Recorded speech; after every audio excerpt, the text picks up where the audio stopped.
Oi pessoal, tudo bem? Vamos continuar lendo o T. Harv Eker, que é o autor do livro Os Segredos da Mente Milionária.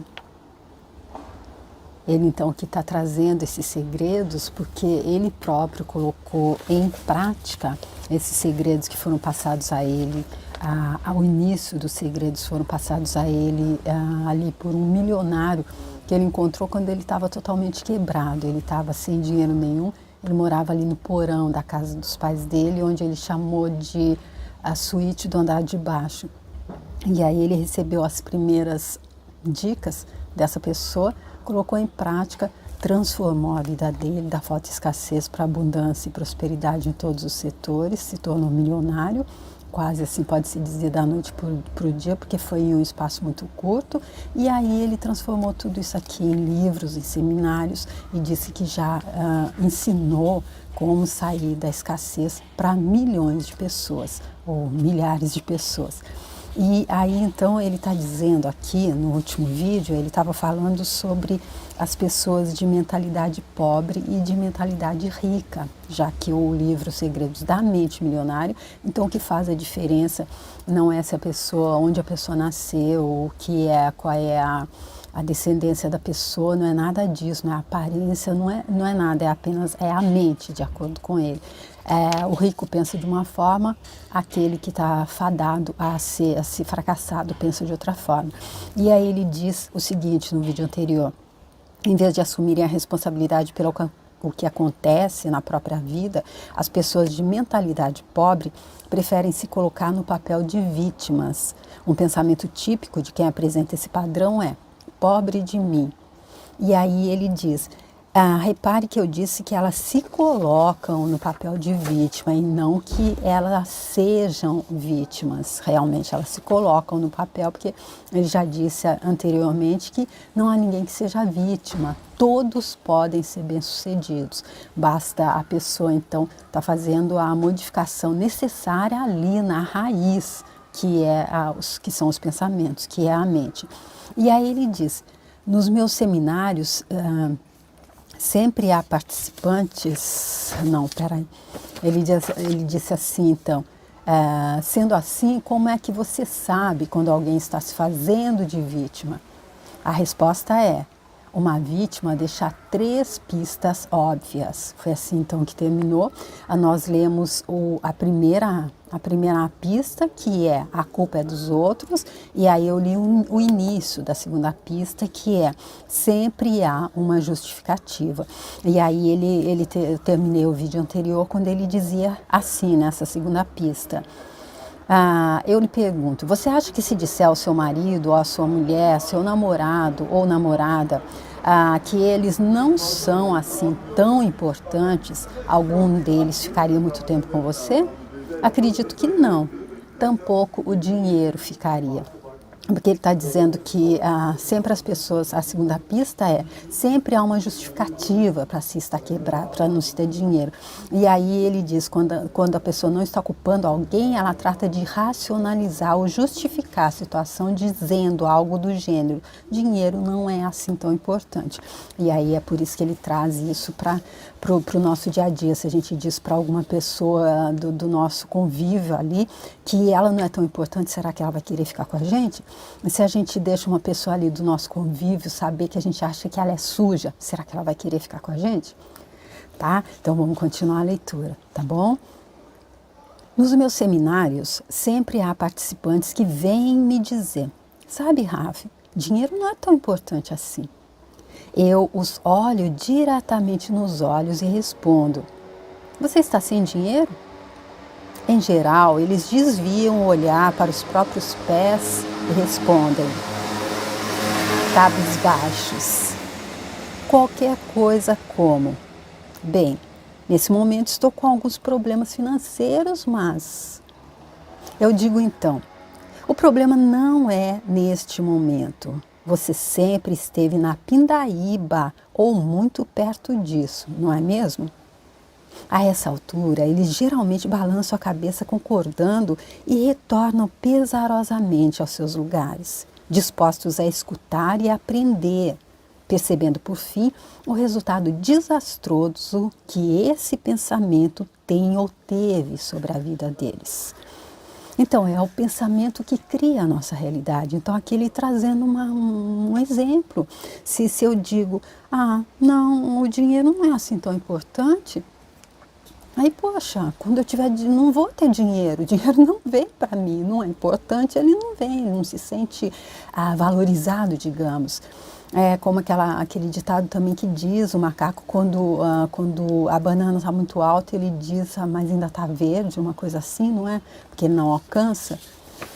E aí, então, ele diz que as pessoas vão lá, voltam, depois que ele dá traz elas para a realidade. Não, você não está sem dinheiro agora, você sempre esteve sem dinheiro. Quem sabe não é esse o problema. Aí elas voltam ali e vão pensar sobre o que esse pensamento desastroso trouxe para a vida delas. É evidente que essas pessoas estão enfrentando grandes dificuldades financeiras. Você possuiria uma motocicleta se ela não fosse importante para você? É claro que não. Teria um papagaio de estimação se ele não fosse importante para você? Obviamente não.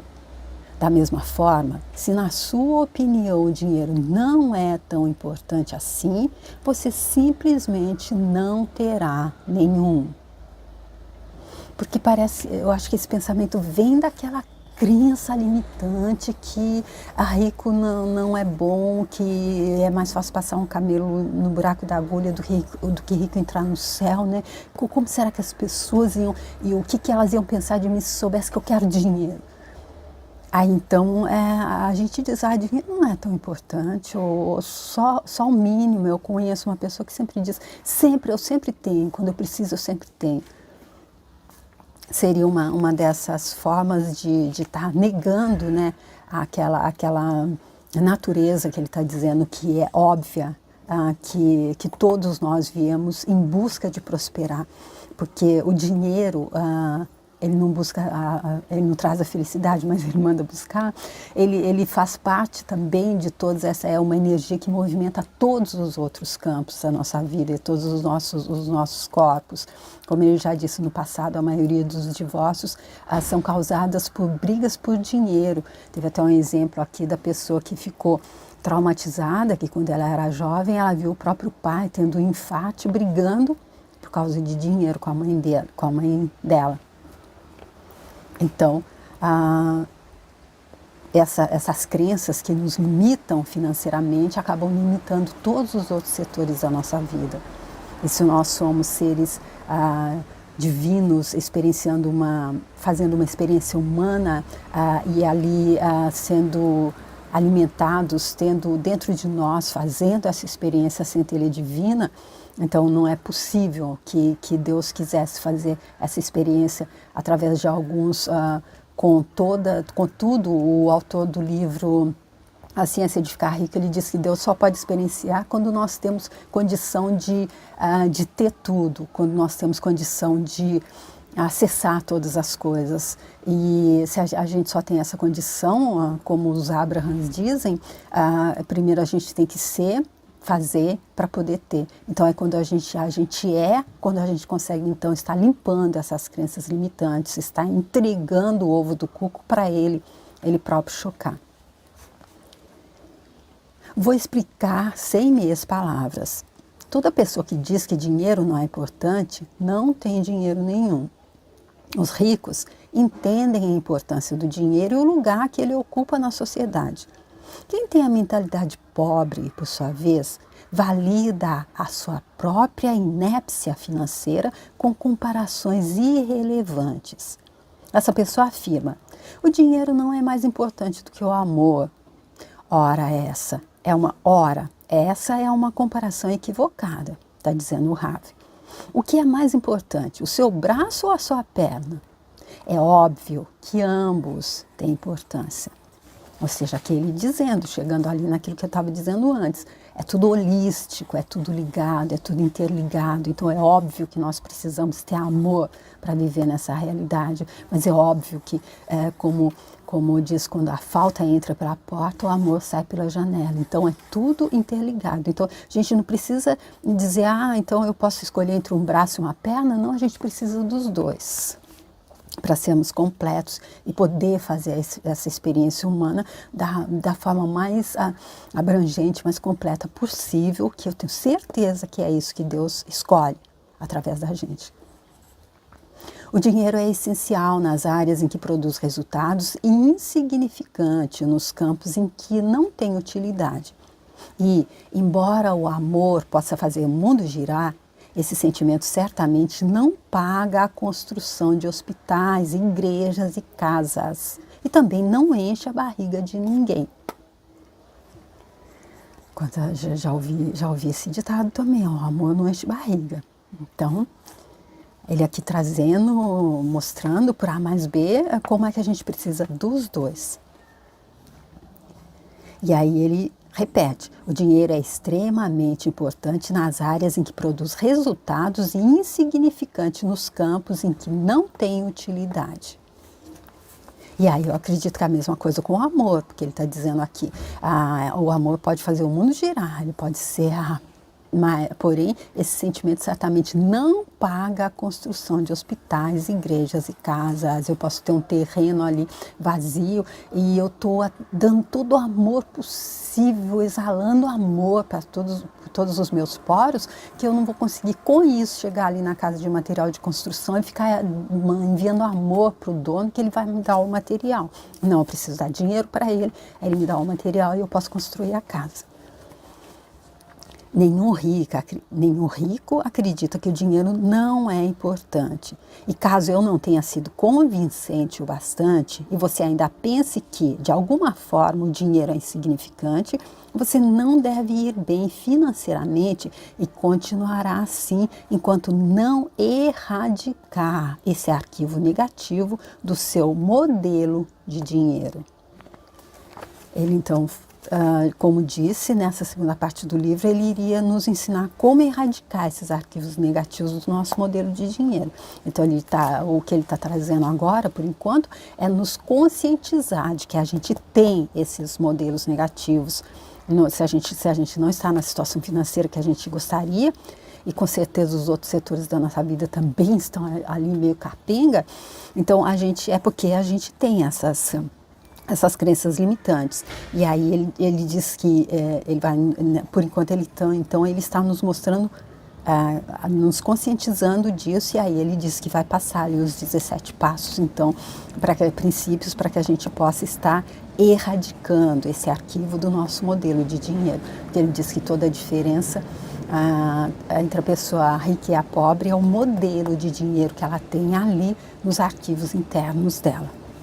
E a pista número 3 da vítima é viver se queixando. Queixar-se é a pior coisa que alguém pode fazer por sua saúde e riqueza. A pior mesmo. Por quê? A gente já sabia, né? Com todos esses livros que eu já fiz no canal, eu já consegui entender que criticar, julgar e reclamar é uma das formas mais fáceis de entrar num buraco. A gente mesmo. A gente está criticando alguém, está julgando alguém, está reclamando sobre alguém ou alguma situação. Nós só estamos ingerindo aquela coisa que o Napoleão Hill diz ali, acho que no livro Pensa em Riqueza, é como se a gente está também esperando por um sentimento de vingança, a gente está segurando um carvão em brasa esperando para jogar em alguém, a gente só está fazendo mal para a gente mesmo. E aí então ele diz que ele está passando aqui, então, as 3 dicas que a pessoa que está se fazendo de vítima passa. Então essa terceira ela vive se queixando. Acredito piamente na lei universal que diz, aquilo que focalizamos se expande. Justificativa, então, aqui para estar reclamando. Se eu passo o dia reclamando que eu não tenho dinheiro, eu estou focalizando em quê? E eu esqueço de agradecer porque eu estou respirando, eu esqueço de agradecer porque eu não tenho dinheiro, mas eu tenho até a internet para ficar olhando, eu tenho um teto sobre a minha cabeça, eu tive que comer, então eu gostaria de ter mais dinheiro, mas se eu fico só focalizando, aquilo que focalizamos se expande. Na falta, é falta que eu vou ter de volta. Os Abrahams, no livro Peça e Será Atendido, eles explicam que a gente só não recebe porque a gente não recebe porque a gente foca na falta e se esquece de agradecer pelo que a gente já tem. E a gente, por menos dinheiro que a gente tem muito para agradecer. Eu fiz esse livro completo, eu deixo a playlist aqui, se você quiser ver também, é muito interessante. Quando você se queixa, no que está se concentrando? Naquilo que está certo ou no que está errado na sua vida? Obviamente está dando destaque ao que está errado. E uma vez que aquilo é focalizado, se expande. Você só receberá mais do que está indo mal.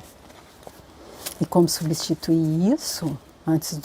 É óbvio que ele vai dizer, mas eu aqui dando o meu palpite, substituir a reclamação pela gratidão. Naquela frase bíblica, ao que muito tem, mais lhe será dado, ao que pouco tem, até o pouco que tem lhe será tirado.